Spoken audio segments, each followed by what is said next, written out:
Olá, pessoal! Vamos começar mais uma aula e continuaremos falando sobre distribuição amostral, agora com a parte 3.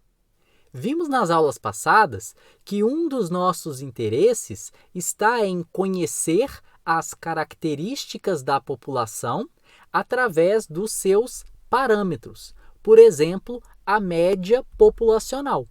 E para isso, nós coletamos uma amostra e a partir dessa informação amostral que extrapolamos para a população. Por isso que é tão importante termos uma distribuição da estatística utilizada para conhecer este parâmetro μ. E nesse caso é o x-barra. Ou seja, estamos nessa primeira situação. Gostaríamos de conhecer a média populacional e, para isso, utilizamos a média amostral, que é o x-barra. Entretanto, às vezes eu tenho o interesse de conhecer uma característica da população que pode ser uma classe ou outra. Por exemplo, homem e mulher, fumante e não fumante. Nesse caso, a média seria exatamente a proporção populacional. Por exemplo, a proporção de fumantes, a proporção de indivíduos do sexo feminino, etc. E, novamente, vamos buscar uma distribuição na minha estatística que será útil para conhecer este parâmetro populacional. E, nesse caso, estamos nessa terceira situação, que é muito semelhante à primeira. Entretanto, a estatística é o P-chapéu, que é a proporção observada na minha amostra, e o parâmetro de interesse é a proporção populacional, que a gente chama de P. Então, em resumo, vimos essas duas situações. E veja que interessante, pelo teorema central do limite, em ambos os casos, temos uma distribuição aproximadamente normal. Então, do lado esquerdo temos x-barra, que é a minha estatística de interesse, menos μ dividido por sigma raiz de n. Esse sigma aqui, nós consideramos ele conhecido. Da mesma forma, do lado direito. Esse denominador é o desvio padrão da minha estatística P-chapéu.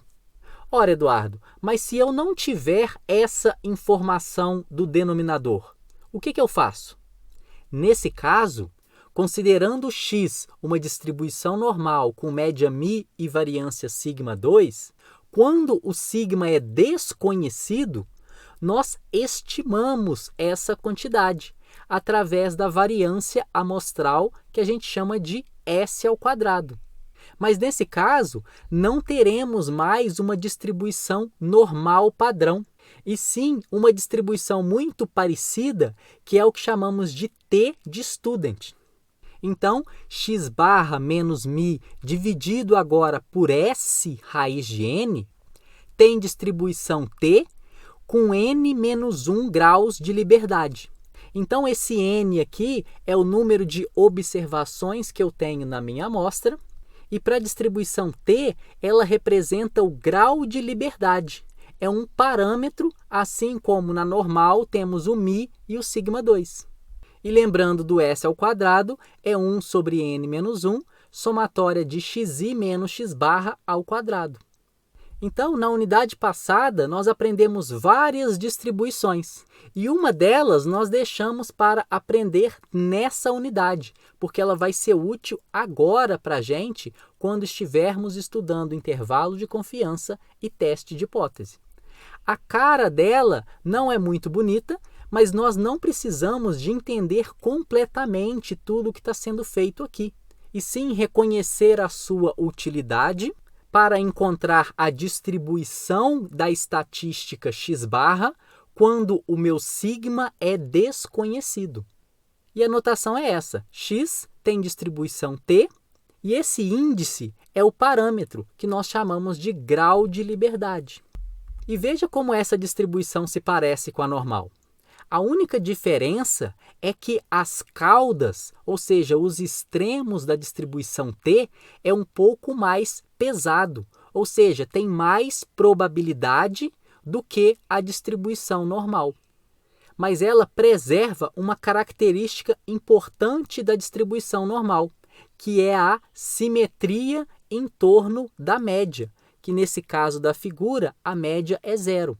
Ou seja, a área que temos do lado direito é igual à área que temos do lado esquerdo. E assim como a distribuição normal, a distribuição T também possui uma tabela própria. Ou seja, para calcular as probabilidades da distribuição T, nós precisamos dessa informação. Mas a tabela é um pouquinho diferente da distribuição normal. E o que devemos fazer daqui para frente é tentar entender as tabelas a partir das informações que elas nos fornecem. Isso porque veremos só nessa disciplina a distribuição normal, a distribuição T e mais outras duas distribuições daqui para frente. E cada tabela tem uma maneira de entregar os resultados. Então, nessa figura, temos a distribuição T, e veja que a área que ela fornece é do ponto até o mais infinito, diferente da distribuição normal. Além disso, veja que interessante. Na primeira coluna que nós estamos vendo, são os graus de liberdade. E na primeira linha, é exatamente a probabilidade em azul. Então, a forma de se interpretar essa tabela é diferente da normal. Então, em resumo, o que temos é isso. Na primeira coluna, os graus de liberdade, na primeira linha, a probabilidade, e na parte interna da tabela é exatamente o ponto, tal que a probabilidade da distribuição T a partir daquele ponto seja igual ao P meu de interesse. Então, todas as tabelas possuem um desenho semelhante a esse. Basta que a gente se debruce alguns minutos e tente entender o que cada informação representa. Vamos ver um exemplo. Considere um experimento para avaliar a efetividade do uso da acupuntura para aliviar a dor. E para isso, coletamos uma amostra de 15 pacientes que resultou em uma média X-barra de 8,22 e um desvio padrão de 1,67. Veja que esse desvio padrão é resultado da minha amostra, ou seja, não é o meu sigma, e sim o desvio padrão amostral. Considerando que a variável aleatória x seja a taxa sensorial do paciente I e tenha distribuição normal, encontre o valor de A e B tal que a probabilidade de μ estar entre esses dois valores seja de 95%. Em um primeiro momento, pode parecer muito confuso esse exercício, mas aos poucos nós vamos pegando as ideias centrais, porque essa é uma base para entendermos intervalo de confiança e testes de hipótese. Nesse caso, eu não tenho a distribuição de μ. μ é um parâmetro populacional. Entretanto, veja o seguinte, se eu multiplicar toda essa linha por menos 1, eu vou ter essa situação. Probabilidade de menos A menor do que menos μ, menor do que menos B. Veja que o sinal também ele troca quando eu multiplico dessa forma e eu tenho esse resultado. Agora, tudo que eu fizer do lado esquerdo, eu vou fazer na parte central e vou fazer na parte da direita. Primeira coisa é somar x-barra em cada uma das partes. Depois eu vou dividir pelo desvio padrão do meu x-barra, que nós já vimos que é o S raiz de n, porque eu não conheço a variância. E agora, veja que na parte central, temos a distribuição de x-barra menos μ dividido por S raiz de n. Isso é a distribuição T com n menos 1 graus de liberdade. Lembrando que n é igual a 15. Ou seja, temos a probabilidade de uma variável aleatória com distribuição T estar entre T1 e T2. E isso tem que ser igual a 95%. Então, o que eu fiz aqui até agora foi manipular as probabilidades para chegar em uma distribuição que eu conheço. nesse caso é a distribuição T.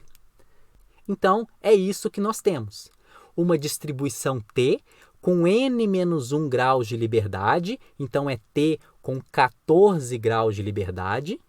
E como eu quero que a probabilidade entre T1 e T2 seja 95%, eu tenho que considerar 2,5% para cada lado, lembrando da simetria da distribuição T. Agora o nosso objetivo é encontrar o ponto T1 e T2. Para isso, utilizaremos a tabela. Então, lembrando, a tabela é dessa forma. Primeira coluna são os graus de liberdade, que para a gente é 14. Na primeira linha são as probabilidades, e para a gente é a probabilidade de 0,025, porque o P aqui tem que ser 2,5%. Veja, primeiro nós vamos encontrar o lado direito, depois, por simetria, o lado esquerdo. Então, o T2 nosso de interesse, considerando 14 graus de liberdade e a probabilidade de 0,025, é igual a 2,14. Lembrando que o interior da tabela fornece exatamente o ponto. Então, temos essa igualdade. Isolando o B, chegamos nisso. Eu conheço o x barra, conheço o S, consequentemente, eu vou conhecer o B. E para o T1 é exatamente a mesma coisa. Entretanto, como a distribuição T é simétrica, eu vou considerar T1 igual a menos 2,14. E isolando novamente agora o A, eu chego nessa quantidade. Então, o resultado é esse. O B é igual a 7,3 e o A é igual a 9,14. E por que essa informação é tão interessante para a gente? Porque isso que nós fizemos é exatamente a ideia de um intervalo de confiança. Veja o que diz essa probabilidade. Com 95% de probabilidade, o parâmetro populacional μ está entre 7,3 e 9,14. Nas próximas aulas, nós vamos entender melhor esse conceito de intervalo de confiança, mas nesse início, o que nós estamos aprendendo são as distribuições amostrais que serão úteis para o intervalo de confiança e, no futuro, o teste de hipótese. Então, terminamos aqui mais uma aula em que aprendemos a distribuição amostral de x barra quando o sigma é desconhecido. Nesse caso, é uma distribuição T.